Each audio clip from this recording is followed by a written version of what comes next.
Hello, everyone. Welcome to Spirit Switchboard. I am your host, Kerrilynn Shellhorn, and you are listening to us live on the United Public Radio Network and the UFO Paranormal Radio Network, 105.3 in the Gulf Coast and 107.7 FM in beautiful New Orleans. If you are interested in checking out all of the shows that UPRN has to offer, please head to uprntalkradio.com. We have new shows happening all of the time. You can find out more about our hosts. Word is that we are getting a new website, a zhuzhed up one. There might be like a merch store and all kinds of exciting things happening there. All of the shows immediately go into our archives as well too. So there's thousands of shows for you to tap into and take advantage of. And there is something for everyone here at UPRN. Hello, James. Thank you for being here. Hi, Mel. We will do a pitch once I get Corine out here. We will do a pitch for you guys. So just hang tight for a second.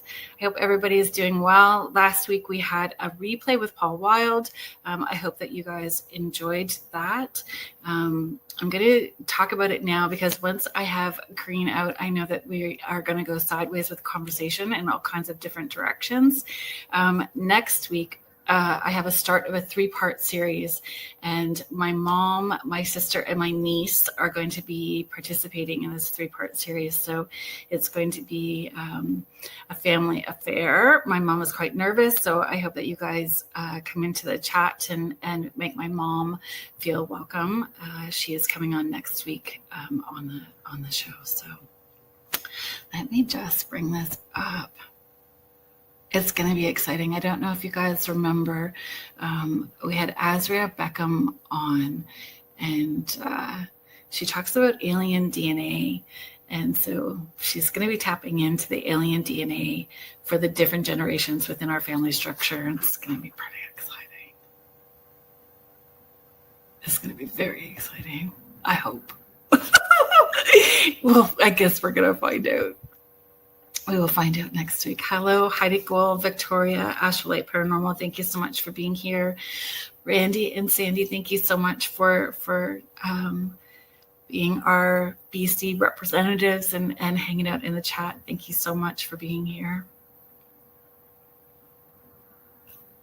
Did I get everyone? So without further ado, please welcome paranormal investigator, psychic medium, Corine Carey. Hello. Let's see if we can get this. There we go. Hello.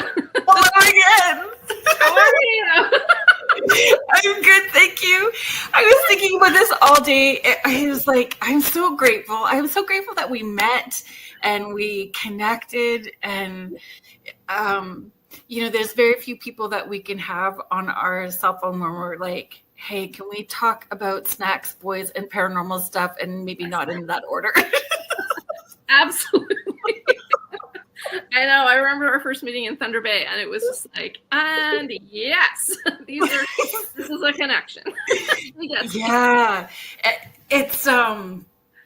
It's such a weird world, like the paranormal world and doing mediumship and all of it is so weird. So when you get someone at the same level that understands, and you can just pick up where you leave off too, right? You don't have to have that constant connection. So. Oh, absolutely. Mm-hmm. And hello, everyone in the chat. I see a few people. Thank you. Hello. Yeah. Teresa Loft, thank you for being here. Contessa Martins, hello. Heidi is from Boulder, Colorado. I don't know if you saw. I'll bring it up for you to see too. Oh, there we go. Cool. Aw. Hi, Randy. Julie Dow, hello. Thank you for being here. I'm sure people are going to have questions too. This is exciting. Mm-hmm. So the last time we had, when I had you on last time, we had your sister Leanne with you as well too, and Kelly. So Kelly Ireland was on as well.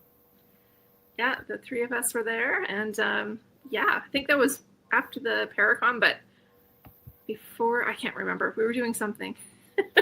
We've been very busy. You have. So for people who are just meeting you for the first time, can you give them a little bit of your background? Hello, Carrie. Thank you for being here. Absolutely. So like you said, my name's Corine, and Leanne and Kelly are my sister and good friend. And we have a company called Beyond the Haunting Investigations. And we were kind of doing this since we were kids, kind of off the side of our desk kind of thing. And, it wasn't until we were a little bit older that we actually started doing this seriously. Like, I kept this quiet for many, many, many years. And when we started doing some investigations, we happened upon some producers, and we pitched this concept for a gold rush documentary, like the Haunted Gold Rush. And they loved it. And so they picked us up, and we're like, really? So we stopped doing our investigations that we were doing, and we kind of pivoted into the TV kind of stream. And so we did our Haunted Gold Rush documentary. We won an incredible BC Tourism and Innovation or Hospitality Innovation Award for that. And then we got greenlit for the series History's Most Haunted. So we were on the road for that, and we were on a bit of a hiatus. And then we've just come back, and we have a Halloween special that we filmed in Ireland coming out this October, which we're really excited about. I was talking with Leanne last night, and we were going over some pictures and stuff. It was kind of exciting to see what they're going to put together for you guys. So yeah, that's kind of where we've been. And I mean, your background is psychology, history, high school teacher as well too. So keeping, that there's so much to try to find balance in with mediumship and the difference between mediumship and paranormal investigations and sessions, and then teaching. Yeah. Like, it's so many different worlds. Oh my gosh. And I remember starting my career as a teacher and being like, okay, well, I'm not going to tell anybody about this. So I'll just teach. And then in psychology, it was like, oh, the scientific method. Oh, okay. Well, I was playing the biggest skeptic at school because I was teaching, well, it can't exist. Like ESP and telepathy and, clairvoyance and all that. The sixth sense is in the textbook, but it's like, okay, but there's like zero proof. And I'm like, So I would be the one going, okay, well, let's replicate that. Have the ghost come back and do it exactly the same. So I played these two really weird worlds. And then at the same time, I was learning more about the psychology and how the brain worked and how, studies on consciousness was working. And so it was kind of like me learning about all the psychology as I was teaching it, specifically on the brain and consciousness and all of these kind of things. Right. And then being the skeptic teaching it. So when I was like, hey, everybody, I'm Mike dropping out to go film a TV show. That's a paranormal ghost hunter medium. See ya. They were like, what? Yeah. So that was rather entertaining. It was fascinating. But it's hard, like you said, because I was trying to keep my world separate. And then they were merging like at the same time without me really knowing, because I was teaching it and learning for myself. So it was a weird. And then the history, I love history. So that's just kind of fell into it. I'll pull this up for you to see. Randy is showing Corine. You look amazing too. You haven't on the screen yet when we said hi before. We love both of you. Thanks for what you bring to this world. Thank you so much. Yes. Thank you guys. You guys were at the Paracon last year. Mm-hmm. Yeah, it was incredible. Awesome. So thank you guys. Yeah. And Heidi is sharing loved Haunted Gold Rush. I was hooked. So was my mom. My mom was a big fan. That one was actually quite funny. I was in this summer, just a few weeks ago. I had to go up northern BC, and I went to Barkerville for a night. And I was staying in the hotel that we stayed at filming at the St. George. And all of a sudden, I'm seeing like a Beyond the Haunting backpack, and people are staring at me. They're like, we know you. I'm like, no, you know. And they're like, yeah. I'm like, oh, people can't still be knowing. And so, yeah, sure enough, they're like, oh, yeah, we won your backpack. We won your prize drop. And we're here because of the show. I'm like, that's incredible. So we walked around and kind of, yeah, it was pretty cool. It's humbling. It really is. And it's shocking to me. Like, I probably shouldn't say this, but I was grocery shopping, super fun. And this was probably like around Christmas last year. And I was just like, when you're grocery shopping, you just want snacks. I just always want snacks. Exactly. So I'm loading up, like there's chips, there's cookies, there's whatever.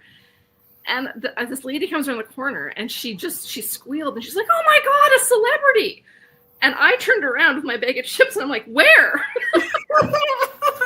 So it is totally humbling and super weird, but you know, I love it and appreciate everyone that watches it. And yeah, the three of us are constantly like, wow, this is like nothing we ever thought. And it's just, we're so appreciative and so grateful for the experiences that we've had and listening to the people who share their stories with us afterwards, because that's the most meaningful, like to hear that other people are having similar things. Exactly. Yeah. And what will be interesting, or maybe it's already happened for your high school students who are also intuitive, being able to go, okay. Yeah. It's been interesting. Because I was so not open to it before we did any of the filming of the shows and things. But I would always be talking to kids, because kids would start to come forward and be, I don't know, I guess they were just drawn to my energy. And they were like, I feel like I can talk to you about this. And I'm like, well, you know, like there are things that we just don't understand. And so I was walking them through it. And then since this has happened, and then since the shows have come out, I've had students come up to me and been like, I need your help. I know that you can do this. I've seen your show. And so now, but I have to walk that fine balance of being the teacher and also giving advice. So to me, it's always about you got to really do your own research. And like, I believe that it's real, and you need to work on how you can develop your own intuition and protect yourself. And, you know, here's some recommended reading and, you know, but yeah, it's interesting how many kids are coming forward more and more. Like I started teaching 20 plus years ago, and I would ask like, how many people believe in the paranormal? You know, around Halloween when you do the Paranormal Psych Fund. And there'd be one or two kids in the class put their hand up, and, you know, they laugh at the person and, oh yeah. Now I think there's one kid that doesn't believe. Like it's definitely a shift in the last 20 years. I'm not sure what the cause about that is, but it's interesting. I did a poll today. Oh. I did a poll this morning. So I have, please tell me that right here. Okay. So I have Kerrilynn's Off the Porch. So I have the channel on Facebook. So I put a poll up this morning, and the question was, what type of paranormal or spiritual experience intrigues you the most? And so communicating with spirits, haunted locations, paranormal research, or paranormal tourism. Those were the options that I gave everyone. And great option. By a landslide, communicating with spirits. 115 people voted for that. Wow. 14 people voted for haunted locations. 10 voted paranormal research or investigative paranormal research. And only 2 people voted for paranormal tourism. That's interesting. The mediumship always seems to trump. Yeah. Always trumps. Always. And it's fascinating too, because I don't know, I feel like we've talked about this many times together even, and it's like I feel like everybody can tap into their own intuition, but it's almost like so many people are scared to.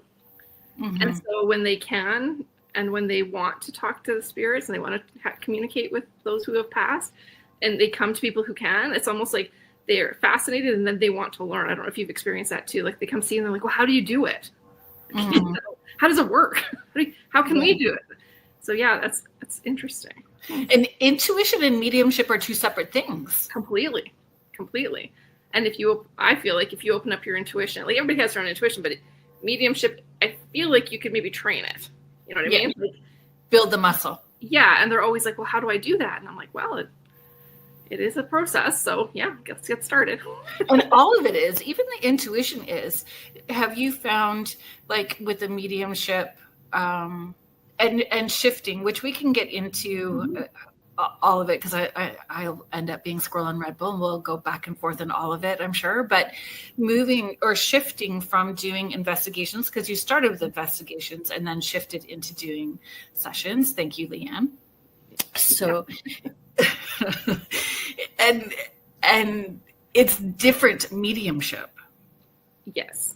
And for so long, you're absolutely right. And I think in my brain, and just to guess it Contessa, her point, I think is more afraid of who will come through. Yeah, very possible for sure. I get that sometimes too from people who are just worried about who might come through and they don't want to talk to certain people. Right. And we don't have control of who comes through. They just come through. But yeah, to your point, I remember growing up, and I don't know if this is similar to you, but when I grew up, it was either you are a ghost kind of hunter, like a paranormal investigator, Right. or you're a psychic medium. And so I don't know, in my brain, it was always like, well, you have to be an investigator or you're a psychic. And I don't know why in my own head I couldn't connect that it could work for both. Right. And so, you're watching the shows like they're out paranormal investigating, and then you're watching like the Long Island medium shows, and you're watching like the two separate things. And I was like, okay, well, what if we connected them? Like, what if I use my mediumship and psychic abilities in an investigation? And that to me kind of just like, that's when we're like, let's start the company. Holy cow. Wow. Like that makes total sense. And so it took me a while to wrap my head around that, because they're very different. They are. And in practice, you can have a huge group go out with you on an investigation, and everyone's energy is there as well. And for me, like, that's why there's only 3 of us and a camera operator. We don't want a lot of people there, because we're using our mediumship and psychic abilities in the investigation to help figure out paranormal activity. So yeah, very different for sure. Hello, Deborah. Thank you so much for being here. So folks, so Astrolight Paranormal, so Victoria, she has also been a guest on Spirit Switchboard, and you can find that archive as well too. I'm going to be seeing her again at Smith's Falls. I'm going to be doing an event at the Station Theater, and we're going to do an investigation afterwards, which will be fun. And Deborah Hackett-Jones is a medical intuitive and medium as well too, who's also been a guest a number of times on the show. So please check her out as well too. And I was the opposite. I was sessions and then moving into investigations. And the investigations were out of interest, just personal interest and downtime, like just for me to be in a different zone than the weight of responsibility with the session. So even though investigations can be emotionally heavy, it still felt like non-thinking. Yeah. Like a little more relaxed, even though it can be intense than the weight of obligation and responsibilities with sessions. Oh, I know. And it's funny too, because I know that for so many people that you talk to about going out to the investigations, it is emotionally draining. And people will say, yeah, that was a long night, or like, yeah, I feel like I'm drained. And then I'm like, yeah, but it's not as much sometimes as when you're doing a reading or you're connecting with people who have passed, because it's just as emotional, but it's in a different capacity. So it's same as you. We started at different ends, but it's super fascinating how they kind of connect. Yeah. Yes, for sure. Hi, Mort. Thank you for being here. Hi, Deborah. Oh, Deborah's thank you. I love you guys on your show. Thank you. That's awesome. And I pushed against using the term psychic for a very, very long time. Very long time. Pushed against using the term or that term. And I think I believe on the website it still says like I think it says intuitive and something else. It doesn't even say psychic, I think, on the website, but other places it does. And because I think I got over 50 and I just didn't care. So I think is what happened. But I didn't want to sound like a cult leader. So trying to navigate what the language I wanted to use. Oh my gosh. It's like listening to myself. I was always like, it's not really about the title. Like, I was like, I could come up with anything. I don't know why that for a long time I was hung up on the title for sure and trying to figure out what we were. I was trying to think about and articulate it like years ago. And I was like, well, maybe I'm an intuitive empath. Maybe I'm like this. Maybe and I'm like, I don't know. Like, I'm just me, and I'll do me. And then from there, I'm like, all right, I guess I am a psychic medium, like more medium, I believe. But yeah, I don't know. It's hard when you're trying to put a label on what we do. And I actually, okay, give me 1 second. Okay. Brain's in a couple of different directions. Oh, I could go any direction. I get it. Because the label, like, our intention matters, right? Mm-hmm. And our intention, I think, can influence or hurt, harm, help our reputation. Yes. And the name that we use. And so the name that we use clumps us in a category or a group. Yeah. And if that is not at that same level, Yeah. Do we want our toe in there? Exactly. And I struggled with that for so many years. Like, I wouldn't even admit I had abilities, for crying out loud. So it took me a long time. And you're right. And I think every single person obviously has a different path, but like for us, all three of us on our show and in our team, we are aligned with helping spirit, helping people, and not like to be your true authentic self, right? And if you think of it, like we've said this before, if you go in and you know there's activity in a home, we have to be respectful of the people who are living there, because we're not going to be there at the end of the day, right?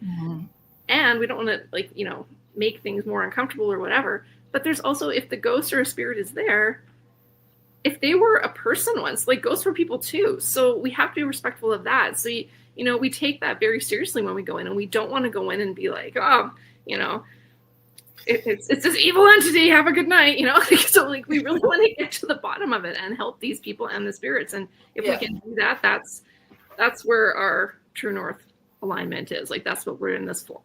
And it's complicated. Like, even historical places are complicated because there's history attached to land and the people that have moved through it, other investigators. Like, there's just layers of energy attached to it, and we have an opportunity to tap into sometimes more than one layer of it, but not always.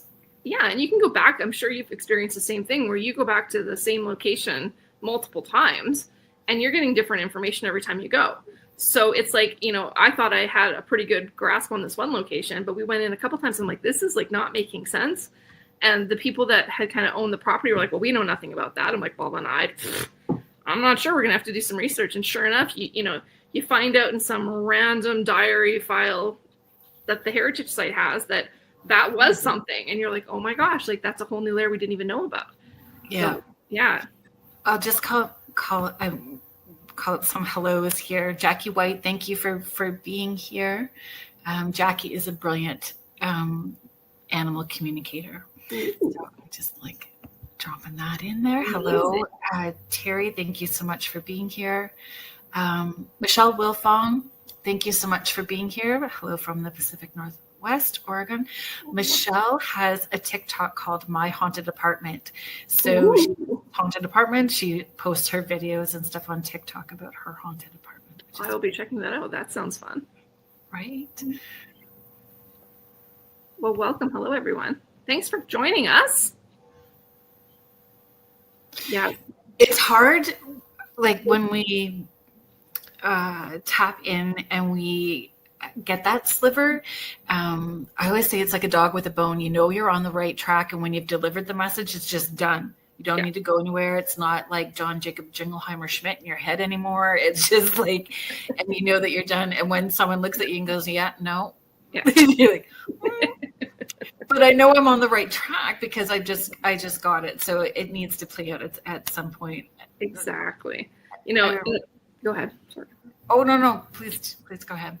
I was going to say, you know, it's true. Like when you're doing, like for me, I was doing this reading just a few months ago, and I remember that it was just so intense and so fast. It was just like, wow, like what is happening? And I'm getting all these messages, and then it's just kind of like, and it's done.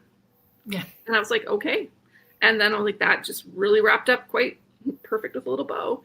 Where others have been like, they linger with you, but in an investigation, it's like, it doesn't quite end the same. Do you find that? Yeah. Like it's not such a perfect It's, well, there's this and this, but I'm not sure what this is. We got to do some more research and maybe come back. Like it's yeah. If that makes sense. Yeah, it does. Hello, Justin and Mel. That's where I was coming to you now. So hello, Justin. Justin is here with Mel. So Mel Willis. Nice. Hello. Lucky Paranormal from Thunder Bay, and also host of the Lake Superior Paracon, which Beyond the Haunting ladies will be there, and myself will be there this year. So October 16th, you can head to lakesuperiorparacon.com. Mel, if you want to drop the web address in the comments, please do. Yeah, we were there last year, and again, we'll be there again this year. Yeah, all three of us are coming out this year, so that'll be exciting. You guys got to meet Kelly. Yes. She didn't meet last year, so that'll be good. Yeah, it will be fun. And I think we're all doing an investigation, I believe, too. Was it the Thunder Bay Museum again? At the Thunder Bay Museum. Fantastic. Yeah. That'll be fun. Hello, Sue. That's a weird museum. It is the energy is wild on every floor. It was weird. And they had us on different floors. What was interesting was we were getting names or a name on our floor that Snipe was getting in the basement. Oh, wow. So, I remember that. Yeah. I feel it will be interesting because I feel spirits remember us. Yep. So will those spirits remember us? And if we're on different floors this year, oh yeah, does that switch it up?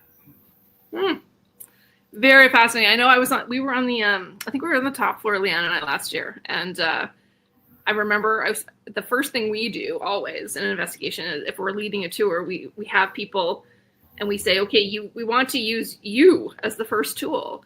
So, you don't pull out we don't pull out the equipment right away. We want to go in and feel out a space and see if we're picking up a certain feeling in a certain area of a location. And that's where we tend to start. If all three of us are picking up something in one area, we kind of start there and see where we can go. So I remember I was explaining this, and we sent people out to, go find the areas that they felt that something might be. And it was fascinating because every single group, all 4 groups, went to the exact same area to start the investigation.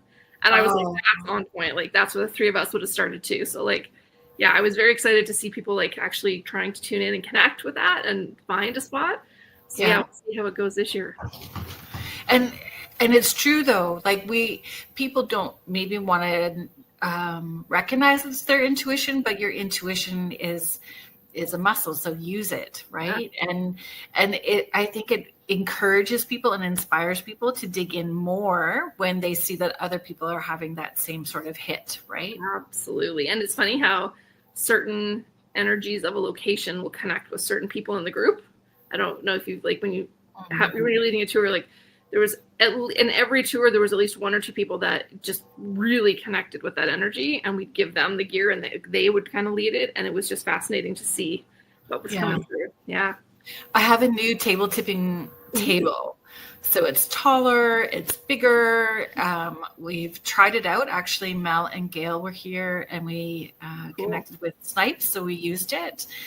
So they're tall, so it worked well for them, and nobody got backaches, and we didn't either. So I think it will be good. And we have a different plan on what we can. Oh, thank you, Mel. I love this table. I love the table. And I think too, it's always a learning curve, right? That's the very first time that I had presented at a Paracon. So I know how, so I know how I will approach it a little bit different this year as well. But I know Leanne and I were we were hearing people come up from your floor, and they're like, she's table tipping. We're like, can we run down? Oh, we have to leave this. We should do that at the hotel. Totally, we should. Yeah, just us. We're in. Let's do it in the fall. We did, Justin. We had the table, and honestly, I think that having Mel made a big difference in the room as well too, helping getting it going. So I was very appreciative of the support. It was very well run, and I was very grateful for the support and the people that came. It was great, and it will be even more fun this year, right? Seeing everybody, and it will be bigger. So yeah, we're very excited to come back. It was awesome. Mm-hmm. And Justin, oh my goodness, I cannot. Jason Kenzie is going to be. Yeah, Jason Kenzie will be. There's all kinds of. It's a fabulous lineup of people that are going to be there, but I am quite excited about the Bigfoot stuff. Oh my gosh, the Bigfoot stuff. It's funny because me, Leanne, and Kelly are totally into all things paranormal, but you only see the ghost, medium, connecting, investigation on the show. And oh my gosh, the Bigfoot. Yes. currently right now, I'm in like the middle of BC, in the middle of Sasquatch territory. And, you're hearing stories all the time. We've had experiences with this stuff. We've had experiences with UFOs. Leanne has been working with, is it Chris Rutowski? Yes. Canadian government like UFO report for that, like I think it was earlier this year. And she's all into that. And like, we're so fascinated because it's like, we do our thing, which is, we love our thing. That's why we do it. But we literally are like, oh, but we're always asking the network, can we do like a UFO episode or Bigfoot episode? And they're like, well, that's not the show. I'm like, yeah, you're right. Maybe one day. But it's still part and parcel of it. Chris is going to be at the Paracon again this year as well cool. too. And he was there last year. So that's exciting. But once you start with ghosts, it moves, and it's all part and parcel. Like it just, you can't separate any of it. No, it's what I think. There's a question in here. I think it was Justin. What's your favorite cryptid and why? Well, I'm gonna say Bigfoot just because that's kind of our thing right now, and like we've had some interesting, like Washington State, Oregon for sure. I know when I was down there a couple summers ago, there was things all over the place. Like somebody put up signs in the parks. It was awesome. But we've had experiences where we've actually had like footprints that have, I think I shared those photos with you. Yeah, you did. They actually like burnt the lawn. Like it was like they walked across this property across the lawn and destroyed, like burnt the ground, and it was there for like 6 to 8 weeks, which is very unusual. And it walked like it ended right into someone's kitchen. And I'm like, how, like, what? But it happened 3 times on this property. So, there's so many cool things that we're like, let's go find out. So if we're ever running around the forest, it's probably why. Yeah. There was a report behind my stepmom and dad's property that there was this very tall, hairy bipedal creature dragging the hind quarter of a moose. Oh, wow. That's big. Can I go? Well, yeah. He's like, you want to go out there and get eaten by some angry Sasquatch? And I went, as long as there's a camera rolling. Like, as long as somebody gets it on film. Exactly. Let's go. Oh, I know. And like, it's so funny because like, there's so many stories from certain areas that we've heard about in the province where, there's branches that are snapped 15 feet in the air down in like a perfect circle. It's like, who can snap that in the middle of a trail that nobody's in? Like, it's just, there's so many strange things. Like, I know we should all just go on a camping adventure. I would love that. And like Bigfoot hunt somewhere. It'll be fun. Yes. Yeah. But yeah, so that would be mine. With just like cameras attached to our chest even. Yeah, exactly. I know I tried to set up some trail cams, but I just found some people walking that looked very concerned that I had a trail cam. So maybe next time it'll be Bigfoot, but we'll see. Yeah, I have one trail cam in my kit, but I haven't been out. Yeah. I haven't been out anywhere to even give it a try. Carrie is saying I had no idea so many people have had encounters until I clued in this year and found channels showing clips and stories of encounters. This may be why everyone is so open to talk about it the last 20 years. You know what? It's true. Like, and even now, I would never have seen that on TV. Like, growing up, I don't think there was ever a Bigfoot show. It was like a cartoon or something. And now there's like shows like trying to find them and research them and, sample hair evidence and all these things. And it's like, wow, like something's going on. If this many people are seeing these things, it's like, I feel like it's kind of where the paranormal was 20, 30 years ago. It's like, no, that's not true. No. It wasn't in the public genre. And now it is. And now the new kind of thing is maybe the cryptids, maybe the Bigfoot, maybe the UFOs, and all this is coming more into the forefront. Yeah, and the paranormal blasted in 20 years ago and was very strong, but it was 20 some odd years ago when it really kicked in. Yeah. And the mediumship, I think, was kind of on the fringe of it as well too, like having a medium as part of an investigative group was not as popular, and it is more so. It is more so now. Today, for sure, yeah. I just I'm kind of a lone wolf in that, like sure, I'll pop in and hang out with you guys. Sure, I'll pop in and hang out with you guys, and a lot on my own. And I find, do you, like, when you were investigating prior to the show, what were you most pulled to? Like the historical places? Yeah. Yeah. For me, it was, I think part of the reason that I wanted to do that was the history, for sure, because I'm a history major. I love history. It's my thing. But at the same time, it was more I figured in a haunted historic location, it would be easier to capture evidence to prove to my family and friends that there was something else going on. So I think my journey was like, I knew what I was experiencing, but I didn't tell anybody. You know, my whole story was like, my parents had me tested for things, and it was, as a kid, I just learned to be quiet. So as I grew older, it was like, well, if I go to these historical, really cool places, there's got to be something here that I can capture either on an EVP or on a camera, and like say, hey, I'm seeing so-and-so, or I'm seeing this in the corner, and something maps in. Maybe they'll believe me. And I think that's kind of how I started. Yes, I had a weird thing like that too, though. In my head, I wanted to investigate with police officers, correctional officers, because they would be more believable, or I would be believable if I was with them and they were believing in me. Yeah. And then I had I don't need all that. Yeah, right. You know, in the end, it just is what it is, and we're gonna float around and do what I need to do, and totally. And you get to that place.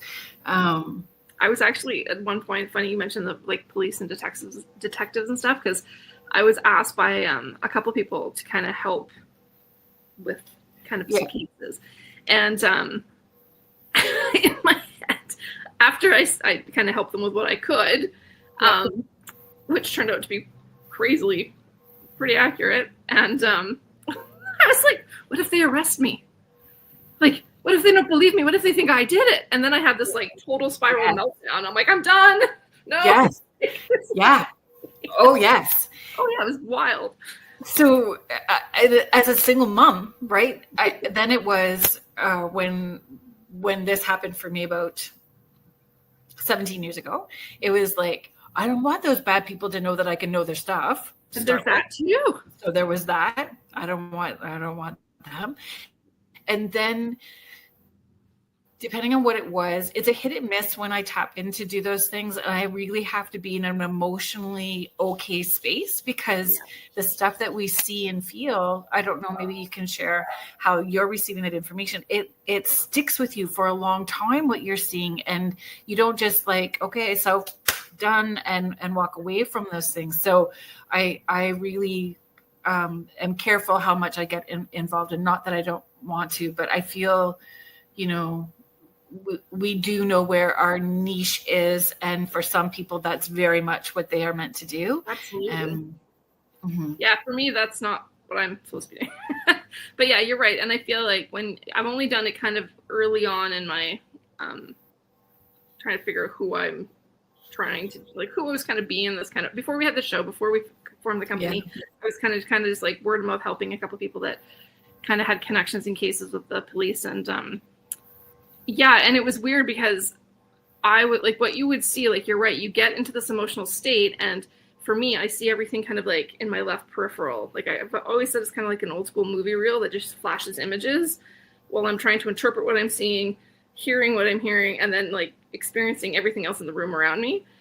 And the images are hard. Like sometimes they're very hard to see, and you know, you have to be very cognizant of how you relay that to someone, and you know how they're going to receive it, or you know, you can't just be completely blunt, because these are horrific crimes, some of them. And I'm like, oh my gosh, like how do you tell someone this is what you're seeing? So I struggled with that part of it.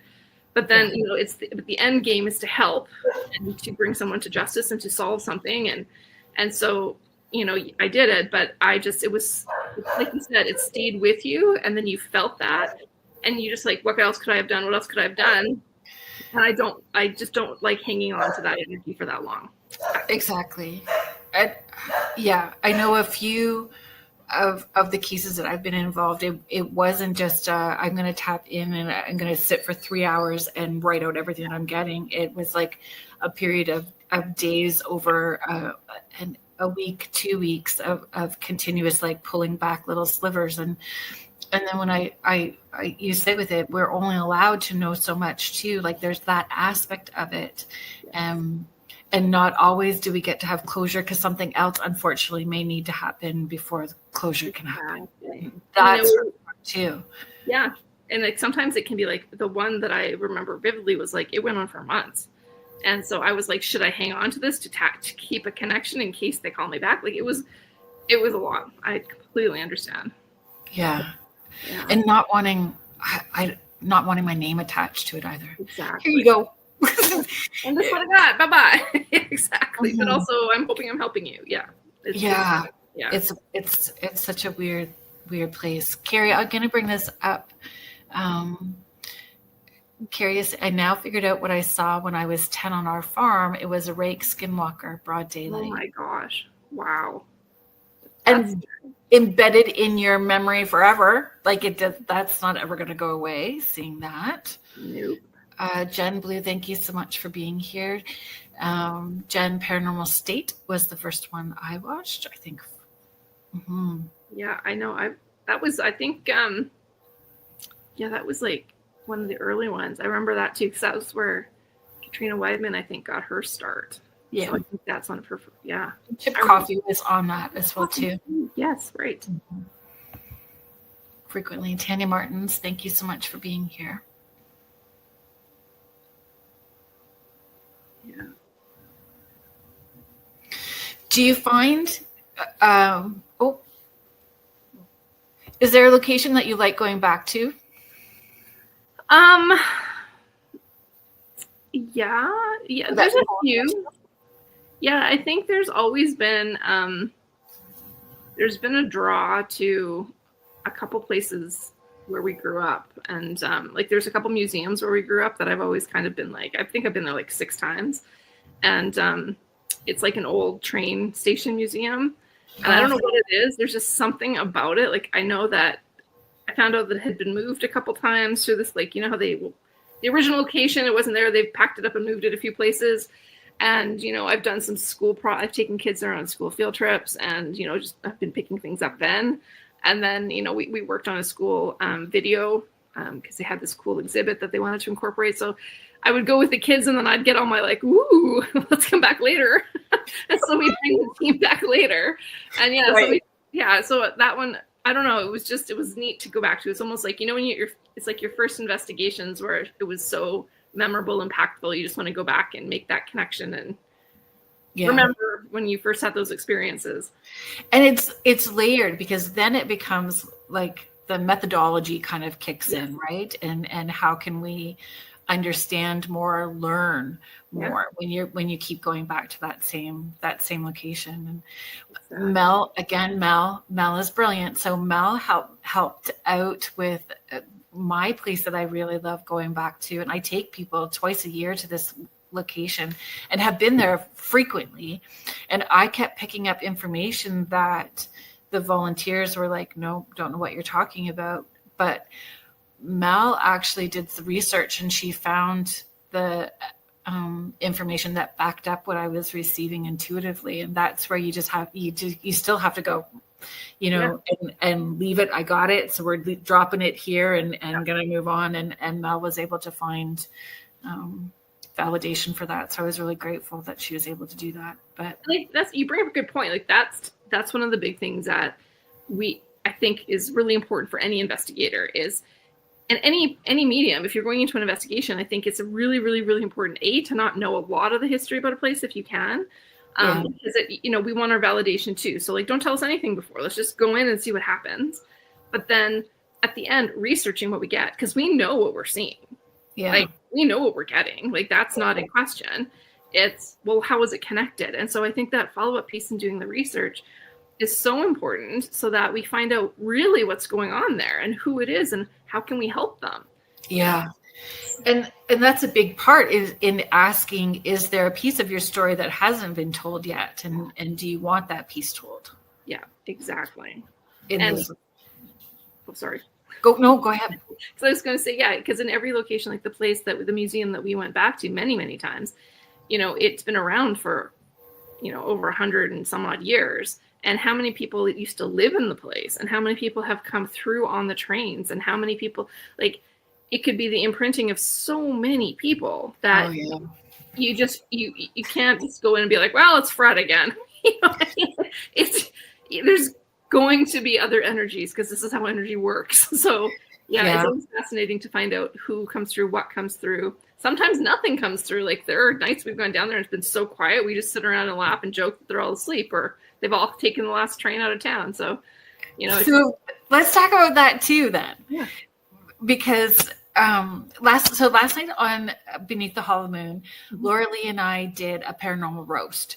We both have had a pretty intense week, so it was like, let's do a paranormal roast tonight. Fun. And it was fun. It was super fun. But there's always like, so we played this little clip. I don't remember who was the creator of it, but the different types of paranormal investigators. So the one who thinks everything is a ghost and everything is haunted, one who's like super serious, one who's like inwardly very scared, but we're going to pretend like we're very brave. Like there's the snack person. Yep. Oh, I found this in my pocket. Yeah. Oh yeah. I plan the snacks first, right? So the tummy growler. So there's the tummy growler as well too, right? So explain to people. So there was a couple of questions about this that I wanted to get to. What would be surprising for people to know about an investigation that they don't see? So from the television ones, so what they've seen on television, a surprising fact that you could share that people do not recognize or know. There's a lot. So we usually, it's so hard to capture the entire investigation in 45 minutes, because you have to tell the whole story of like everything and all the witnesses and everybody. So when we go, like, we're never there for like, it makes it look like we're investigating for like 3 minutes. We're there for quite a long time, and we do thoroughly investigate all the locations. We bring out tons of equipment. We have sometimes we bring our big command center and we have the whole thing wired, and like, you don't see that. Like, I think a couple episodes, I think in Montreal, you might have seen us pull that out, but like we have it, we do that. And we're constantly like trying to figure out what's going on. Like, how long we're there is a big one. And then there are times we're there and it'll happen. Like, we'll walk in and we're like, well, we're not really getting anything. And we're like, uh-oh. And then, 10 minutes later, it's like, oh, and then it's just rapid fire, and you'll have like 20 minutes of solid activity, and then it goes quiet for the rest of the night. Right. So it's hard when it's like, I understand TV shows, you're trying to tell a story, they're trying to explain stuff, and I get that. But when you're going in there, like, there are times nothing happens. And so we've picked another location because we're like, well, there's nothing really correlating to this location tonight. Like, and this is it, having a plan A, B, and C, because, maybe they decided to like light a cigarette, roll over and go, not tonight. Exactly. I'm out. They're just not wanting to tonight. And Leanne said it best. She's like, for whatever reason, like, we have no idea why, but like, maybe it's our energy that night. Maybe it's theirs. Maybe it's just not, like, it could be like the moon. Who knows what the reasoning is? But if it's not happening, it's not happening. We're not going to fake it. So it's like, well, where else can we go? Where else can we like try to connect with? And we always have backup locations ready just in case, because we don't necessarily know what's going to happen. And that's amazing. And that's the reality of any investigator, even if you're not on TV. Like, if you had told me 20 years ago I was going to be on a TV show as a paranormal investigator and psychic medium, I would have laughed in your face. Like, okay, sure. Yeah, right. But now that I'm doing it, I'm like, you know what? We stick to our goals. We are being our authentic selves. We do our thing. They tell the story. The network does their thing. But we, at the end of the day, follow up with like everybody that we've investigated with. We still reach out to some of our first episodes of History's Most Haunted and connected with some of those people, with the witnesses, and making sure things are good. And Sam Beltrusis from the Salem episode and such. And that's just who we are. Like, we want to follow up and make sure that things are still good, and and things are happening. And that comes back to intention and integrity and authenticity, for sure. And there's a piece of it. I had this conversation with a couple of people this week about empathy. Well, there's a bunch of this. Okay, here we go. So empathy and compassion. Yes. So we can be empathetic and have compassion and know how much to insert ourselves and to not insert ourselves, because sometimes they need to. And then there's the authenticity and performance versus performance. Exactly. And I think for us, like the three of us, because we've done this way before a TV show, like we grew up doing this kind of stuff. So if one of us is like, nope, we're out for whatever reason, if it's not cool, the energy's not connecting, there's a bad vibe, it's just whatever the case might be. If someone's like, we're done, we're all out. Like no questions asked, we go. And, you know, there's a few times where I'm like, I'm not going in there. Sorry. For whatever reason, I don't feel like they don't want us there. I don't want to aggravate. This is not who we are. Like this energy is so strong. They do not want us entering, and I'm going to respect that. So we're going to stay out here. And, you know, they're like, okay, you have like, so they're like done. And we just do, and we make it work. But that's so brilliant though. And because there's family, and Kelly is family. She's chosen family, right? And you guys Absolutely. are all family. There's safety in allowing yourself to be vulnerable when you are opening up to tap in intuitively. Oh, for sure. And like one prime example of that was, you know, when we started investigating more professionally, I would say, like later in our adult years, you know, we all have our own abilities. And so the way that I was getting my messages, I've always tended, I don't know about you, but they always joke with me, like they have these, she's got these signs you always know when she's starting to like connect. I'm like, really? So apparently I like bite my lip, I start twitching. I don't know. I apparently look like something else. So they're like, oh, here we go. I'm like, what? But then I get really quiet, and because I'm trying to interpret what I'm seeing and understand what's happening. So they know that when these symptoms start, I guess, that I get really quiet. And I would never share that growing up with anybody. So I always internalized what I was seeing. So it was very hard for me. And like you said about being vulnerable. Oh, Leanne's in the chat. It was, you know, trying to be like,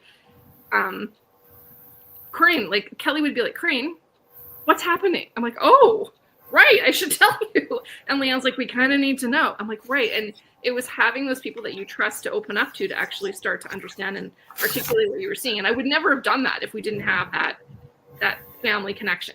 Yeah. So funny thing, Leanne, thank you for being here. So I'll put this up. And funny that we're talking about this right now. So Beyond the Haunting, hi Leanne. So hi Kerrilynn and Big Sister Corine. How fun to see you two together. Leanne tuning in here for a sec. Can't wait for all of us to be together in Thunder Bay. Corine does have signs.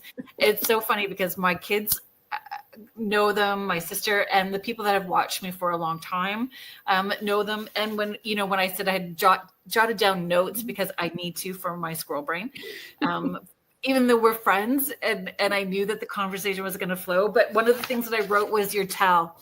Yeah, towel. Because I have a towel too. I bring my shoulder up, and it's like, okay, yeah, okay, here we go. Here. Yeah. That's awesome. And there's more like when it's like wearing that person's spirit skin for me. So, I just start to feel things. But if I start rubbing my face, you know that I got facial hair. If I'm rubbing my nose, I got a smoker. Like it's just like there's specific things. Well, apparently, I'm sure Leanne had to point out that she's saying hi to her big sister. Yes. Mm-hmm. Anyways, I do bite my lip. Oh, people are noticing. Interesting. I do bite my lip. Like it starts. Like I don't notice it until I see myself. I have a scar there. Yeah, you too. Interesting. Yeah. Yeah. I'm like, why am I sore? Because I used to have to shove it down and not talk about it as well too. So it's on in the same side as you. Yeah. Interesting. Yeah, I bite my lip, and apparently I get kind of like twitchy. Like I'm trying to like what? I don't know. Leanne and Kelly see it. Apparently, it makes me sound like I'm insane, but that's okay because it's just my towel. But because it's almost like remote viewing. Well, it is remote viewing too, right? But so I have to get oriented. Yeah, exactly. I understand. That's hilarious. And I'm reading some of the comments like I bite my lip. Yeah. that I definitely do. And then the tell is breathing changes, which is interesting because, like I said earlier, I completely the same thing. I get quiet and I slow. Like I slow myself down because I'm rapid fire seeing things, but I like my physical body kind of slows. Does that make sense? Mm-hmm. And then I'm trying to like understand, and then they're like, Corine, like what's happening? Right. And I'm like, okay, let's do this. Yeah. And I think it changes if it's in a group setting, if it is on an investigation, if it's in a session, like it varies. Deb Morse, thank you so much for being here. Deb is a dear friend that I've known for a very long time, and she was very supportive when I was like coming out of the closet as well too.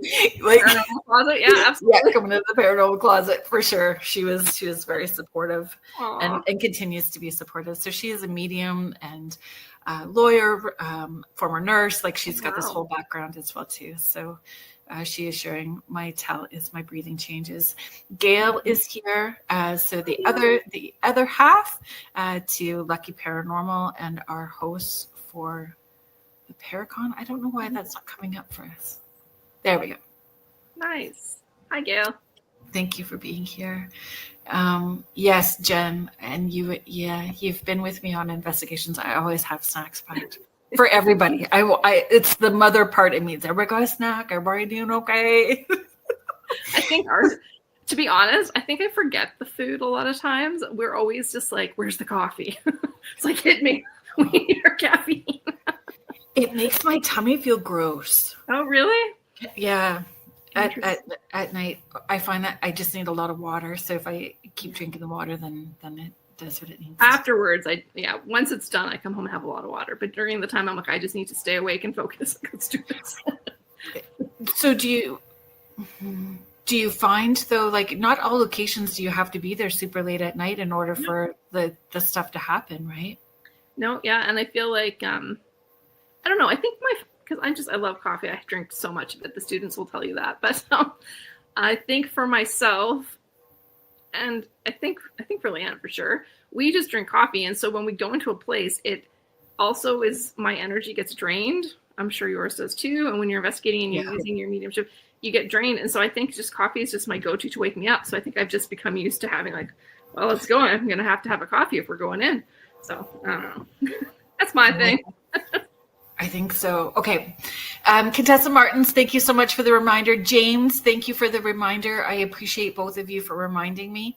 So we're just going to stop for a quick second and do the station IDs. Thank you so much. If you guys are just joining us, thank you for listening. You are listening to Spirit Switchboard. I'm your host, Kerrilynn Shellhorn, and you are listening to us live on the United Public Radio Network and the UFO Paranormal Radio Network, 105.3 in the Gulf Coast and 107.7 FM in beautiful New Orleans. If you are liking what you are listening and what Spirit Switchboard has to offer, please consider liking, subscribing, and sharing with your friends. I would greatly appreciate that. I'm going to do a quick shout out to Michelle DeRoche, our network manager, who helps support us all so very much. We're very grateful to her, and to our fabulous owner, Joe Montaldo. So we are grateful to him as well too for providing this platform for all of us. Deb Morse, you are definitely my mutual support sister. Thank you. Justin is saying, should we bring the popcorn machine to the museum investigation? So I asked spirits that, and I know that Kimberly from Duluth, the ghost tours, Duluth Ghost Tour, she does the same thing too. She'll ask them like, what's their favorite pie or what's their favorite ice cream? Or did you have a favorite dessert? Like, so come together over food, right? Mm-hmm. I know. It's like, you got to think about the questions that we're asking too during the investigations. Like how many investigators, especially in a popular group or a popular location rather, like how many teams have gone in and probably asked very similar, if not the exact same questions. So yeah, spicing it up with some fun ones. That's always. Yeah. I always ask too, if they have a pet in spirit, what do we look like to them? Well, that's good too. Like just trying to, and you're right, thinking of different questions, because the ADHD kicks in and I don't want to do the same thing all the time. So right. I'm sure they don't either. I saw, Mish, There we go. I just wanted to bring this up. So Mish is tuning in from Australia. Oh, wow. Thank you. Yeah, thank you. Oh my gosh, Mel, that's pretty funny. Mel is sharing we were at a pub and asked what kind of wings they wanted. That's genius. Oh, that's good. Yeah. You know, I started doing so I do Dining with the Dead. I've done them for a very long time, but there's this new location I started doing the events out of. This is the one that I want you to come and check out. Oh, I think you guys, Leanne and Kelly, would love just everything in that whole little stretch because the history is crazy, and it's a limestone building, so and it's right near the water, so it's got all of the hits right to make it intense. But I bring all the paranormal, everything I've got, all the paranormal equipment. I let everybody play, so they play for a while. We've had spirits shutting the light off. It's cool. Like at this location while we're doing things. Oh my gosh, now I forget where I was going. I'm so sorry. About asking what kind of wings they wanted. Oh yeah, so asking them about like, are they happy with us doing, and do they want that interaction? And I think that other spirits that come with us stay because I've repeated, certain questions, and that's where I was going.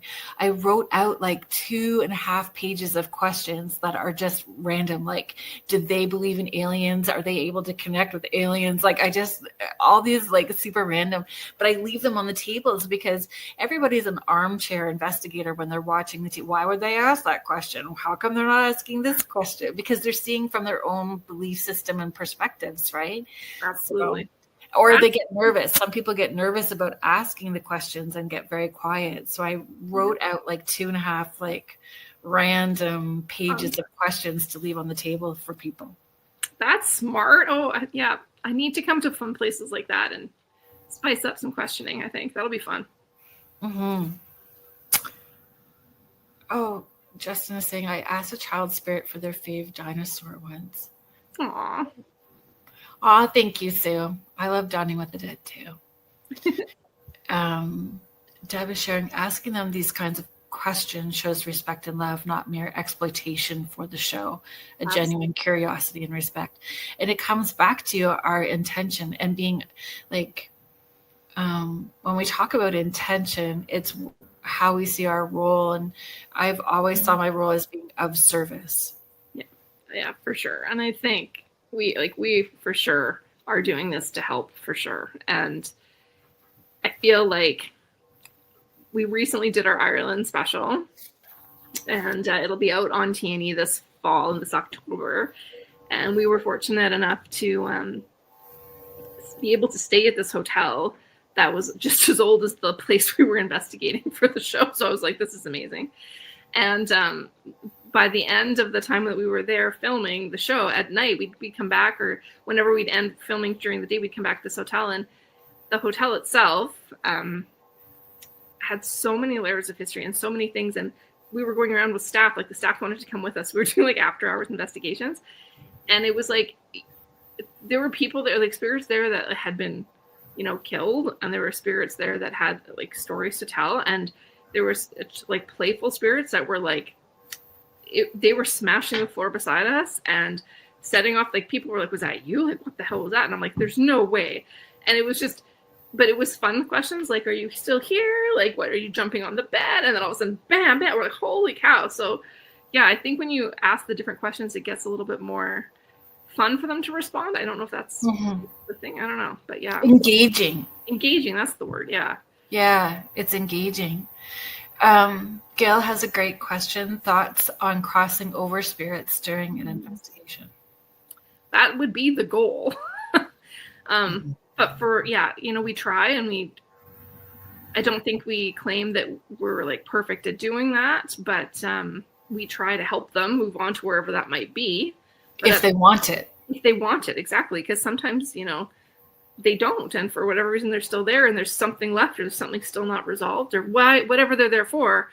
I think the goal would be to help if they wanted it, but I don't know how we would guarantee that happened. Like maybe like we've had times where, you know, there's been places we know that spirits have crossed because like you can feel the energy shift.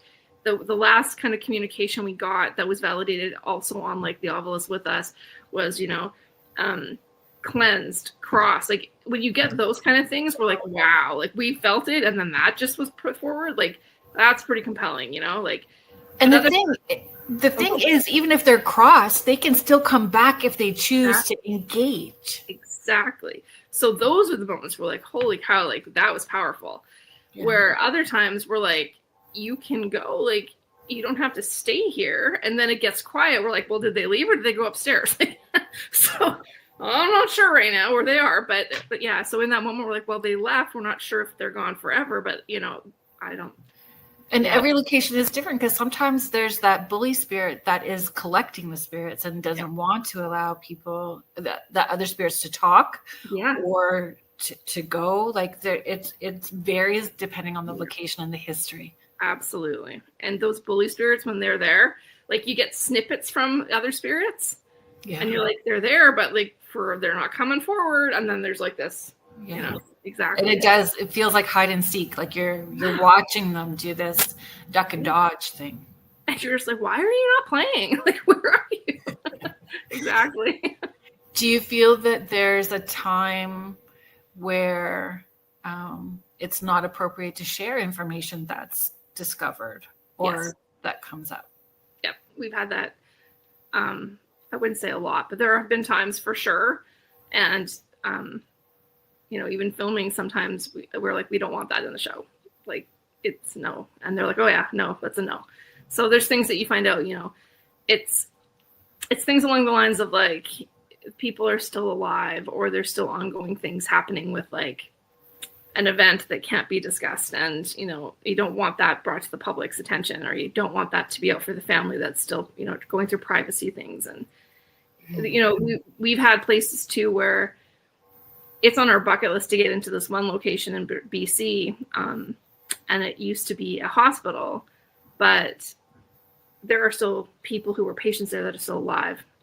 And out of respect, you know, you can't go in because they're still alive. And if anything were to come through, you know, there's two sides to it. You don't want people being upset for getting information and bringing it to you and they don't want to hear it. But there's also that it could help, you know. But so I don't know what I'm saying. It's kind of convoluted when you get stuff that you know you don't want that out there. So that's a private thing that you share with the client or you share with the owners or whoever it might be, but it doesn't go further than that. Yeah, that's how the dining with the dead, like the public, go as well too. If there's things that feel super private, I'm pretty adamant about not making that everybody else's entertainment. Exactly. And, you know, I've done readings in the past too, where there's a couple group readings and it was, you know, there's some stuff that came through that was pretty serious and like personal. And I'm like, this isn't the time to be sharing this with a random group of people. So I'm going to not. And I'm like, let's talk later or privately, but not right now. Like it's almost like you have to do your due diligence. Like you can't be sharing people's like family secrets because somebody told you from the other side, you know? But there's no rule book of ethics. You know, everyone has to follow their own moral compass, and not everyone does that. Not everyone does that, unfortunately. No. And I think. Sorry. Oh no, I'm just reading that. Yeah, you know what? That's a good point. Medium spirit confidentiality. I've never heard it put that way, but yeah, there are things that. And I think you guys probably have all experienced it too. Like if anyone is connecting with the other side, there are things that, you know, are very sometimes hurtful, traumatic. Like there's things that are shown to us that I'm like, how do we even approach this? And so you have to be very, very empathetic and very, I am anyway. I'm very, I'm cautious of what I say in that moment because I know how emotionally upsetting it can be. Yeah. Misha's asking, can you find out how long ago they passed? Like, are some ghosts 1,000 years old? Interesting question. I've been asked this before. I see them in a different way. So like for me, it's almost like unless they tell me straight up, unless I get a year that I see, it's hard for me to do that. but it's based on what they're wearing. It's based on what they look like and how they present themselves to me. That's kind of how I can figure Their out language. Yeah, the language, like everything about them at that point is kind of like, I can kind of take a guess as to when they were around, if that makes sense. But it's funny too, like we've gone, like Leanne and I were fortunate enough to go to Egypt back in 2010. And, you know, we were walking through the Valley of the Queens. And I remember clear as day, it was hot. Like it was hot. I was as red as a cherry tomato. It was terrible. But we were walking through the Valley of the Queens, and they were saying, like, our tour guide was saying, this is where, you know, all the females and their daughters would be buried if you were part of the royal family. And I said to Leanne, I'm like, then why is there a little boy following us? Like, why is there a little boy here? Like, to me, he looks like something out of a history textbook of what would have been from ancient Egypt. And Leanne's like, well, I feel like it's a cold breeze, and we're in the middle of a desert. Like, this is not normal. And so I was like, this little boy is like, I can tell he died a long, long time ago. And so we ended up talking, we found an Egyptologist later on. And we were like, so could there have been any boys buried in this cemetery? Like, and they're like, well, yeah, actually, if a pharaoh's son or a royal family's son died before the age of, like, I can't remember the exact number, but say 8, they could be buried alongside a female relative instead of the Valley of the Kings. And I was like, well, that explains a lot. And so, like, you would have, and he followed us right through the entire Valley of the Queens. And when we went to the Valley of the Kings, it was a totally different energy, and you could feel the older energies of that area. So I was like, wow, like, have they been here for like 3,500 years, or is it just a split second of time for them? So again, it's all about. I think it's a split second. Yeah, and like if you go into it, like, we can go down another rabbit hole if you want, but if you start thinking about time and what time is, right? Time is a human construct for us here on Earth. And if you leave Earth, well, it's very different. So we will get into those conversations with Mike Ricksecker at the Paracon in Thunder Bay this year. Oh, I'm sure we will. Because like I remember Leanne and I having these conversations about watching Interstellar and going, that's based on true things. Like that one freaked me out. But anyway, I've watched that over and over and over and over. Yeah, that one I had to process that a few times. I'm like, and rewatch. Yeah, for sure. Yeah. And so when we're talking about time and age of spirits and crossing them over and them coming back, it all feels energetically different. Like the ones that are earthbound and not crossover, for me, it feels like slogging through mud, almost like the teacher from Charlie Brown. Yes. There's like a whole, yeah, it's just a slog. It's not light and easy and fast. Yeah. And I feel I completely agree. How I perceive and how I connect is for the spirits that are earthbound, I don't believe they fully crossed. And so they're still here. They're like, if you use a bottle analogy, and we're over here and there's this bottle you got to cross through to go to the other side. I feel people get trapped in there, and they're here for whatever reason. And I see them as they were in life, how they pass, not how they pass, but like kind of what they look like upon their passing. And like you said, it's heavy. They're the ones that are kind of like the hauntings, doing what's the activity, the poltergeist. Like that's how I interpret that. But when they come back from the other side, when they fully crossed, they tend to look and feel so much lighter. It's like an electric, I call it a gold white kind of energy around them. And they look so much healthier. They look like they did in their prime, when I can kind of get that flash image of them. So, just because your grandfather died at like, say, 97 years old, when I'm talking with him, he looks like he did when he was like 35.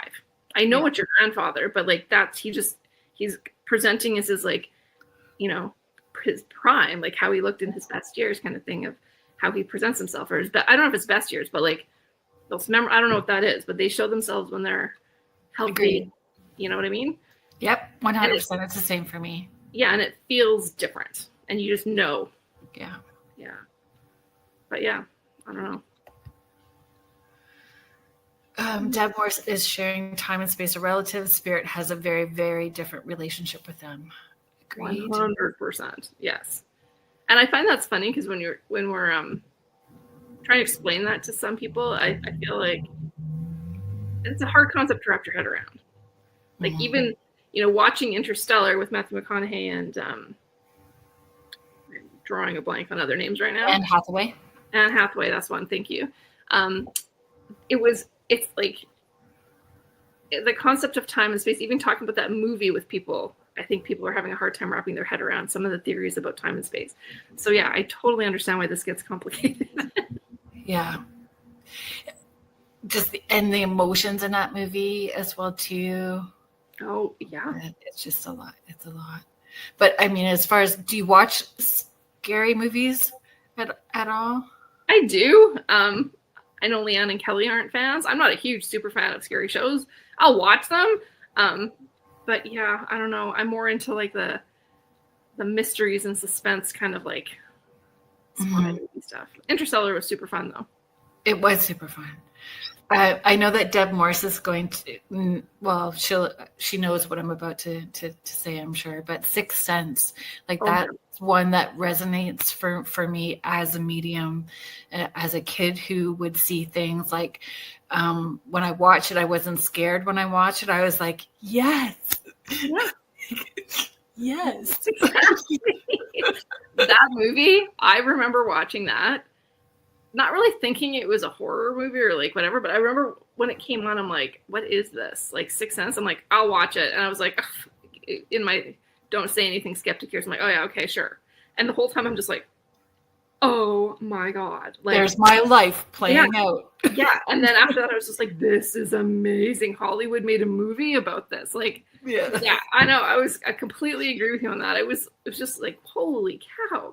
They're talking about it. Yeah. And still not saying it out loud that it's us in it. Exactly. Nope, that took a few more years. Why do you want to keep watching this movie? Because I feel seen and heard. Exactly. Oh my gosh. There was another one when we were a kid, and I remember it traumatized me. It was Leanne always jokes that Disney was so ahead of itself at the time, but you can't even find it now. It was called Watcher in the Woods. And it was like teleportation, portals, time travel, ghosts. Like, it was just like, I was terrified as a kid. I think I blocked a lot of that because Leanne was trying to remind me and she made me watch it last year. But yeah, it was so scary as a kid. Holy cow. I have not watched that. I read a lot of Stephen King. Yeah. And we didn't get a lot of, like, we didn't have cable back then either. We had 3 channels because we lived in the middle of nowhere up north. That's Mel's favorite movie. That's crazy. Nice. So, okay. Deb is sharing. So Deb understands. She says, best movie on child clairvoyance ever made. I even lived in Philly when I was Cole's age. Oh my God, it was me. Mm-hmm. I agree, Deb. The same thing for me too, but The Shining did scare me. Sorry. Let's see if I can pull it back up. There we go. The Shining, more the book than the film. Agreed. Also very good Claire film. Agreed. Yeah. And when I've had my sister on the show a number of times. My sister does not want to take ownership of her intuitive abilities, doesn't want it, she's like, if she's seeing something, she's like, go see Kerrilynn.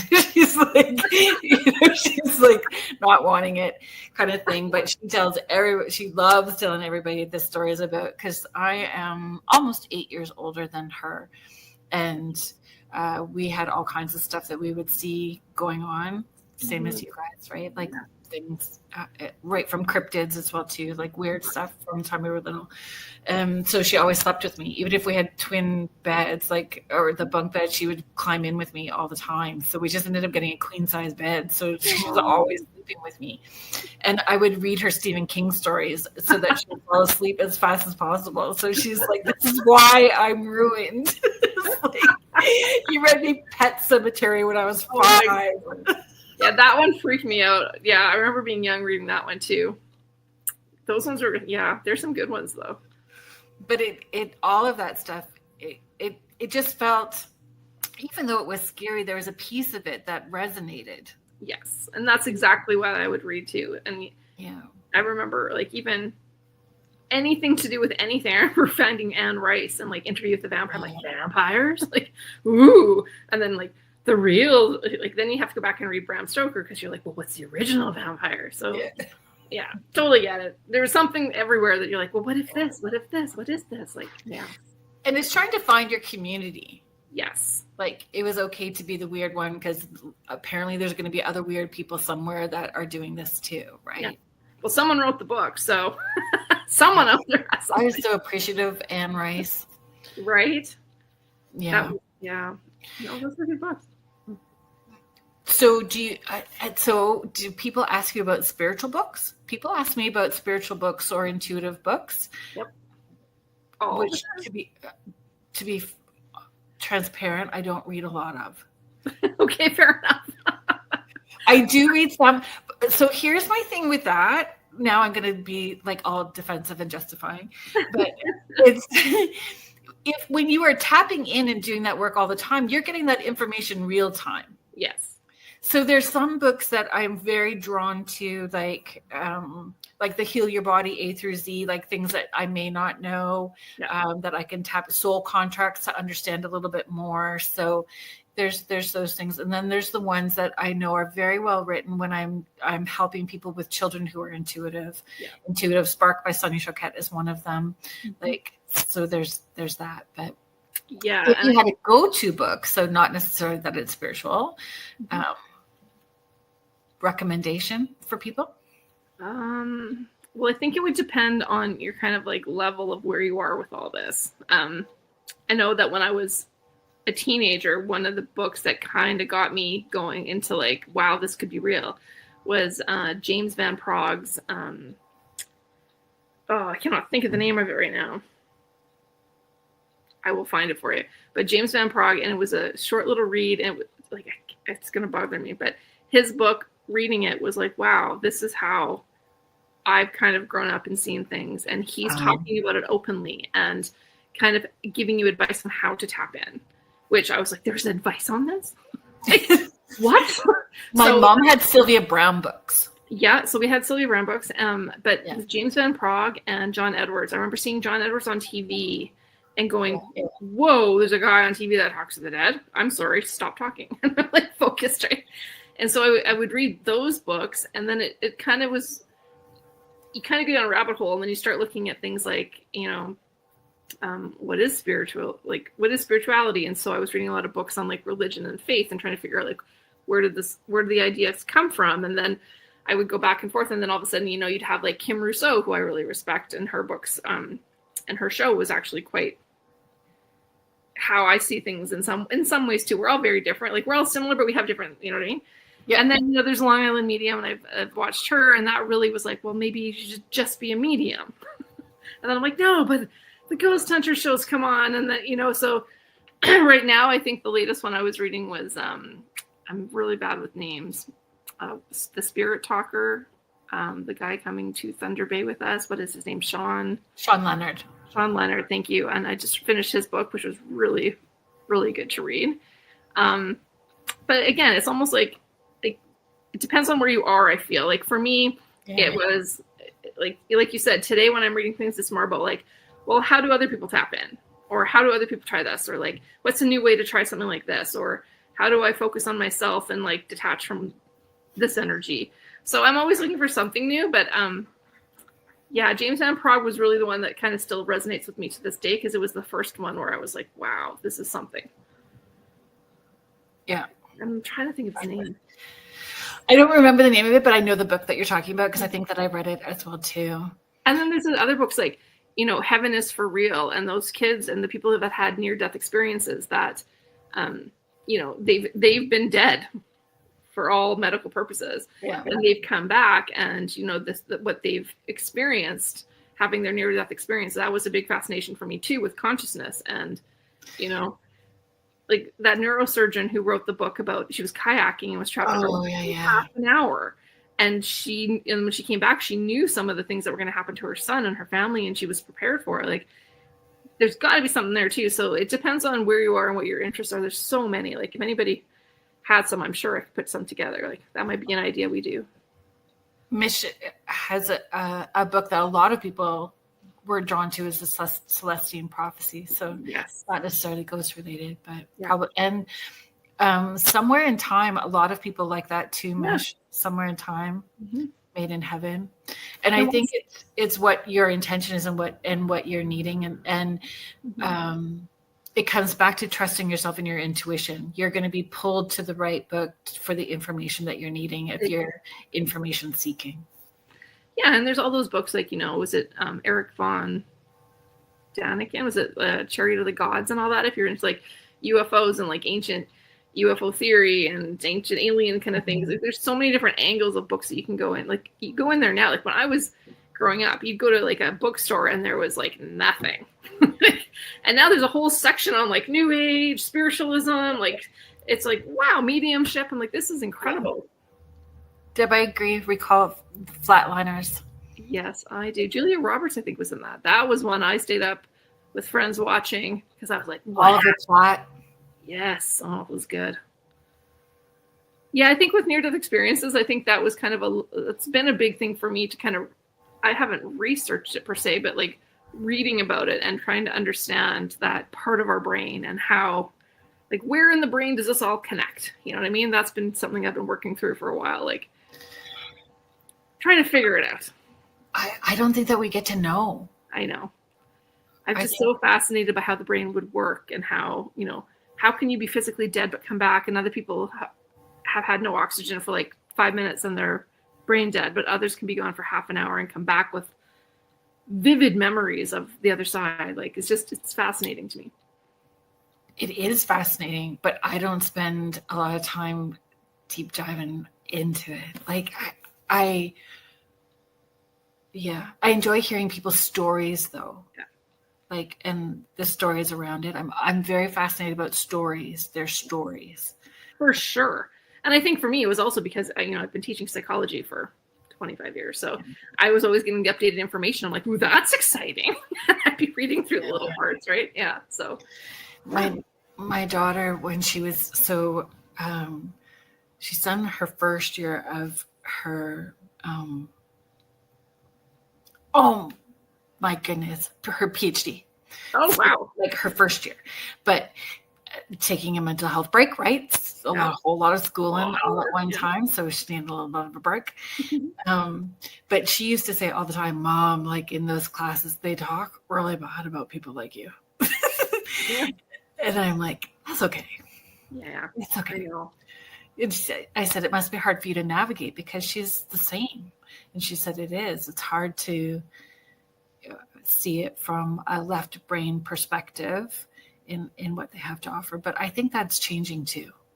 It is. And I feel in my life, I was so scared of being judged for so long with sharing this ability that, there's still a part of me that goes, oh, I shouldn't say anything. But now I'm like, yeah, whatever. And I usually just say whatever I have to say. That's fine. But I've had nothing but support overall. And I find that very, very overwhelming because I did not expect that. So when people find out, what I do now and, what we have going on, it's more curiosity as opposed to just trash talking. Like the people that are they're not going to get it. They're not going to get it. And that's their belief. Yeah. I'm not there to change their mind. I've never been there to prove to them anything. I think I've just had to kind of wrap my head around that concept a little bit more as I got older, because I thought maybe I had to prove myself. Now it's like, I don't really have to. So that's fine. I still sometimes feel that way. Do you? Well, that's good to hear, because there's times I'm just like, oh, I shouldn't do that. But no, sometimes I still feel like I find,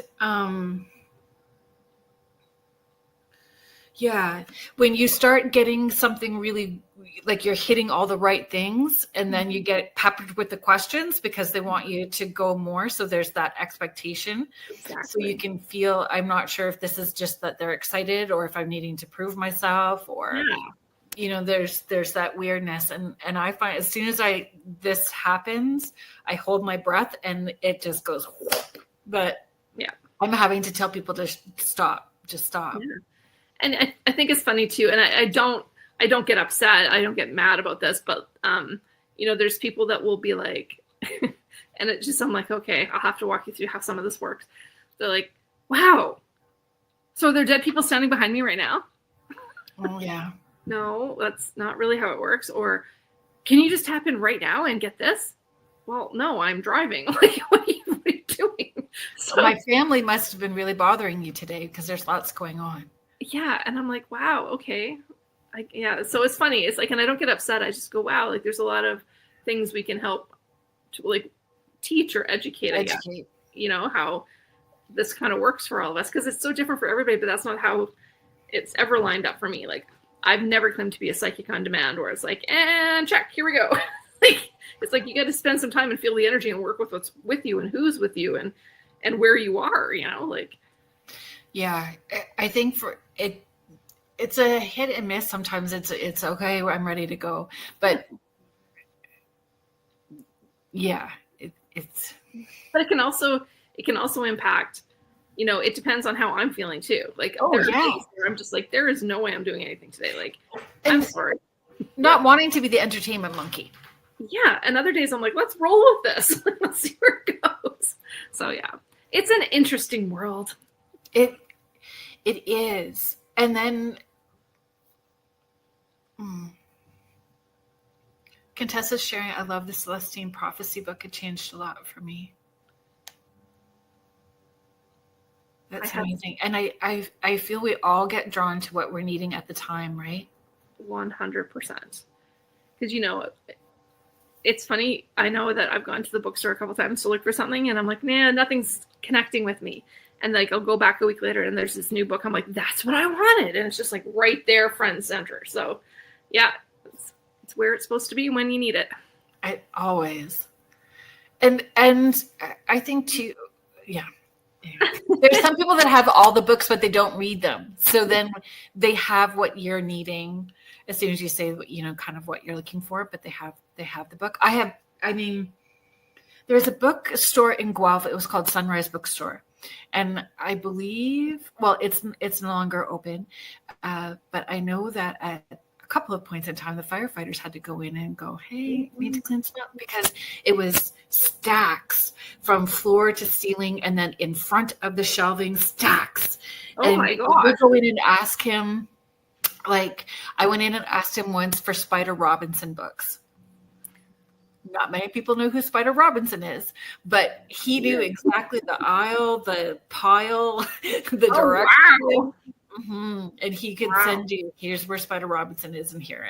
And it was just fabulous. So like, all of my kids are ferocious readers as well too, but the spiritual stuff, it's a hit and miss. I read a lot of the spiritual stuff for work, like, and I see the podcast as work, right? So I'm reading it to understand the guest and to be able to ask appropriate questions, and hopefully ask questions that are not regurgitating, you know, the same stuff. I know what. Yeah. I've been like playing on the back end, like for about a year and a half, 2 years, I've been playing with the idea of like writing a book myself, just like my thoughts and ramblings in life as Corine.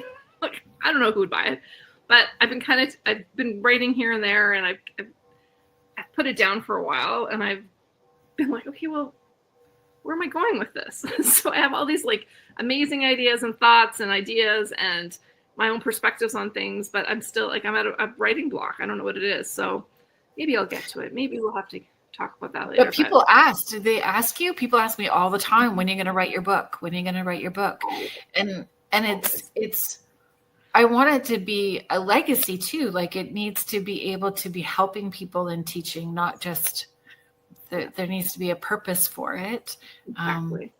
Yeah. And I think the purpose too is, like, for me, if I were to finish it up here, it would be to give people things to consider and things to work through as they're doing their own development and their own intuition growth. That might answer one of the things I wrote down. I wrote down, when people look back at your, you know, paranormal career, or maybe even just what if it's your life, because there's different aspects. As a teacher, I'm sure that you've had people come back and go, you impacted me so much. Mm-hmm. Right? So even as in our paranormal career, or as a mediumship, so what impact do you hope they say that you've made? Great question. I think bottom line is that I help them through something, and I help them through something in a meaningful way that was impactful. And, and I feel like in teaching, I will give 110% when I'm teaching to my students, because I want them to have the passion for history, to have the passion for learning. It's difficult, but you do your best. And I think with mediumship, it's the same thing. Like, I will give 110% when I'm with someone trying to do a reading, because it's their family, it's their personal life that you're impacting. And so I think if I can do that in a purposeful and meaningful way for them, that will leave a lasting legacy to them, that will help them in their journey of grief or moving forward, or being able to just process what happened. I think that would be what I would hope would be, I guess, what they would say. Yeah. It's beautiful. Oh, thanks. But it's true. Like, I'm not in this for like whatever, the fame or whatever. Like, we're not in this. This is what we do. This is who we've been our whole lives. So the fact that someone was saying, hey, do you want to go to these cool places and film it? I was like, sure. But that's not, we have careers, we have stuff going on. This is our lives, and it's hopefully touching people's lives and making a meaningful, important, I don't know what I'm saying, but change for them. Yeah, that's right. It touches people. It touches people more than you know. And that's what I hear a lot. I hear that a lot. Yeah. And I get uncomfortable hearing it too. Me too. That's why I'm all kind of weird. I know. Yeah, I get uncomfortable with it too. And I'm not sure why. Because we're just doing what we can do and what we feel is the right thing to do, and in the way that we're hoping feels true to us. So but I'm grateful. I'm very grateful to be able to be of service that way. And I love how you say to be of service, because I think when I first heard you say that, and when I first saw you in action doing your thing, I was like, wow, like you said some lines and I was like, that is something. I'm like, mental note, I have to say that. Like, no, this is what I'm doing. Like, she's got it dialed in. That's how I wanted to say that. So yeah, I want to thank you for that too, because it did kind of open my eyes up to a few things. I was like, oh, I wasn't sure how to approach that, but I was like, yep, Kerrilynn's got it. Yeah, thank you. And and it is, we all work so differently, but it is, what is our intention and why is it that we're doing it? And I feel being transparent about our own personal journeys in our own personal healing, and not that we're having to bring that stuff up, but clear with people that we've had our own journey as well too, and in the why we approach the work the way that we do is helpful for them too. Absolutely. And I, like you said, everybody's so different, and there's groups that they'll go in and they're there, and it's like you were saying earlier, there's different types of investigators, right? There's different types of mediums, there's different types of teachers, there's different types of everybody. And so when you're going in, in any job, in any profession, you have to figure out what you want and what works best for you. And if it doesn't, then maybe that's not your career path, Yeah. Can you talk about taking people to Ireland? I can. So I'm not sure. I have to check in with her, to be honest. But right now I'm signed up to work with Secret Ireland Tours, which is pretty cool because I will be a travel ambassador. And we do have, I think it's limited to 25 spots next May for 9 nights, 10 days to go around Ireland and tour all the places that, well, not all the places, some of the places that we did in our upcoming special. And I was able to hand select some of the really cool, the Pagan Fire Festival locations and certain things. And that's kind of the time that it was happening. So yeah, so all the information on that, if you want to join us, will be on our website at beyondthehaunting.ca. And there's a link there, and you can check out the tours on that with all the itinerary. We also just, I think like yesterday, we're in Haunted magazine in the UK. I wrote an article for them about our upcoming Ireland special as well. So I think that comes out September 1st, and you can pre-order that now on hauntedmag.com or hauntedmag.com. Yeah, and I think other than that, we've got a lot of stuff lined up for fall for the promo of our special, and then we'll be in Thunder Bay to see you guys in October. I'm so excited about that. It's going to be so much fun. The three of us are actually Yeah, it'll be very fun. We're looking forward to it. Yeah, me too. And we're at a different location too the first night, which is and outside, which is going to be fun as well too. Super. Yeah. Bonfires will be great. And having it over 2 days, I think, is very exciting. Yeah. And having that time to actually it'll be great. I think there's a lot more happening. There's a lot more stuff. 2 days, lots of new stuff, lots of new locations. I think it's going to be awesome. Yeah, agreed. And opportunities for us to engage during the 2 days with that little bit of breather as well too. Absolutely. It's just brilliant. I'm very grateful, Gail and Mount, for all the hard work that you guys are doing to provide that opportunity for us as presenters and for the attendees that are coming. It's a big undertaking, so yes, thank you. It's huge. I couldn't imagine. Stressful. Right? It'd be stressful. I'm just gonna put this up there. Before I forget. Because I will. Oh, we still have a little bit of time, folks. But thank you so much, Mish, for being here. I appreciate you popping in and saying hello. We're excited. All these people. When you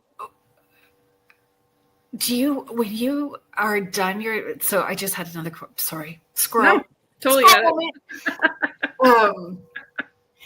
When you're done doing your intuition, whether it is doing an individual session or group, and do you want to put some boundaries on that? Because people are going to listen to this, or they're going to be watching and then be reaching out like crazy. So why don't we establish some healthy boundaries right now about where you're at with that? Right now, I have been a little overwhelmed with the amount of people reaching out. So I will take your name for a wait list. So I am doing that right now, and I will reorganize things hopefully by the end of September, early October. I'll figure that list out. Right. I'm not doing group readings right now. It's just individual on Zoom because I'm not going to be able to go very far right now. And so email us. You can contact me. I respond directly to contact@beyondthehaunting.com or .ca. Oh my God, I should know that. Contact@beyondthehaunting.com, I'm pretty sure is what it is. And it's on our website, and you can email me and I will reach out and see what my availability is. But right now, I'm not doing anything probably till at least October. Just wanted to establish that really quickly. You're welcome. I'm super busy, and I've got a lot going on the next couple of weeks. So yes. Because there's also another business for you. Like you've got lots of different hats that you wear, and there's a couple different businesses, and there's a lot of stuff going on. So thank you for that. But welcome. I just wanted to ask really quickly. So we have about 9 minutes. About grounding, clearing, protecting when you go in. Do you do any of those things? How do you do it? Just giving some advice to anybody who may be intuitive and starting off in that investigation journey.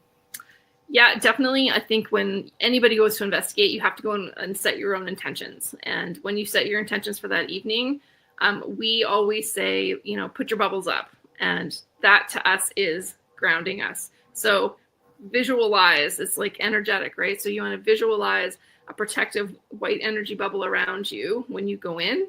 And we always, always, always, at the end of an investigation, we make it very clear. We set our intentions and we say, no one is allowed to come with us. You are not allowed to follow us. You stay here. You are not allowed to attach to us. Yeah. And that is how we generally do our grounding for the evening.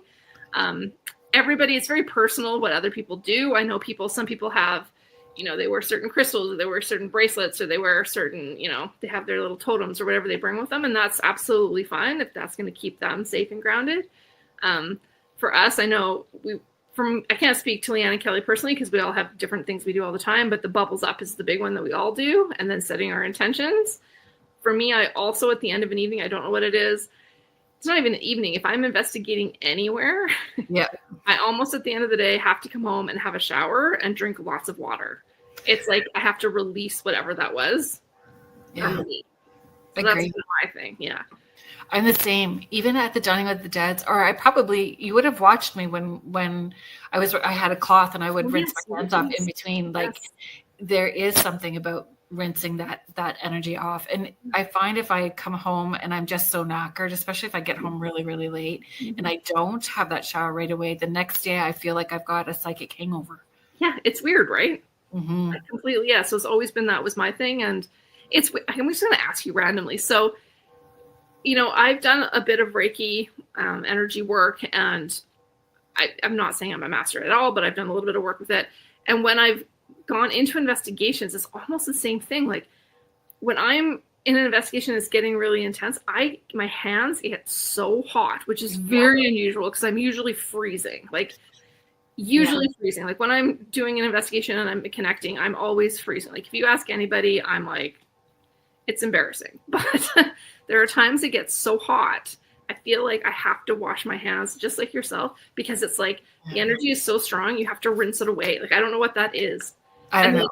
I say that dead folks are like sticky little children. Okay. It just feels like sticky little 5-year-olds, like it just, that energy, I think they're not that they're globbing on, but they're trying to get your attention. It's up in your space and we're feeling, and there's all of that. So that rinsing and washing your hands, I get it. Like that, it clears, and I'm ready for the next person in spirit to come through, or it helps me. And maybe it's habit now. I don't know if it's placebo, but whatever it is, it works and it helps. So I just keep running with it. Yeah, because 99% of the time I'm freezing. Like my hands are numb. But when that happens, I'm like, what is happening? My hands are heating up. And I'm like, it's overwhelming. It's like, what is that? So I have to rinse. So wash my hands. It's like a thing. Yeah, agreed. But having that shower at the end and clearing it is very important after an event. I bring a tuning fork sometimes too. If I'm bringing a group out, I'll have a tuning fork that, because you don't know if people have environmental sensitivities or sensitivities to smells or any of that kind of stuff. So that's a good idea. I want to be forked. Let's fork. Let's go for it. Yeah. It is helpful. That's helpful too, I think, those sort of things. Sure. Thank you so much for being here. No worries. Thank you for having me. I know it was last minute and I appreciate it. Oh, good. I appreciate it a lot. Thank you, everybody in the chat. Thank you so much for being here. Thank you to everybody that is listening and hanging out, and all the support that I have. Thank you to Michelle Jaroche. Thank you to Joe Taldo. Thank you to the United Public Radio Network and the UFO Paranormal Radio Network, 105.3 in the Gulf Coast, 107.7 FM in New Orleans. Next week, folks, Azria Beckham is coming on. We're going to be talking about alien DNA and generational. So my mom is actually going to be here next week, folks. So I would love it if you could pop on and help her feel comfortable, because she's already talking about it every day about how nervous she is. So please join us next week and help my mom feel welcomed and comfortable. So thank you so much, everybody. You guys have a good weekend, and we'll see you here next week. Thanks, guys. Bye. See ya.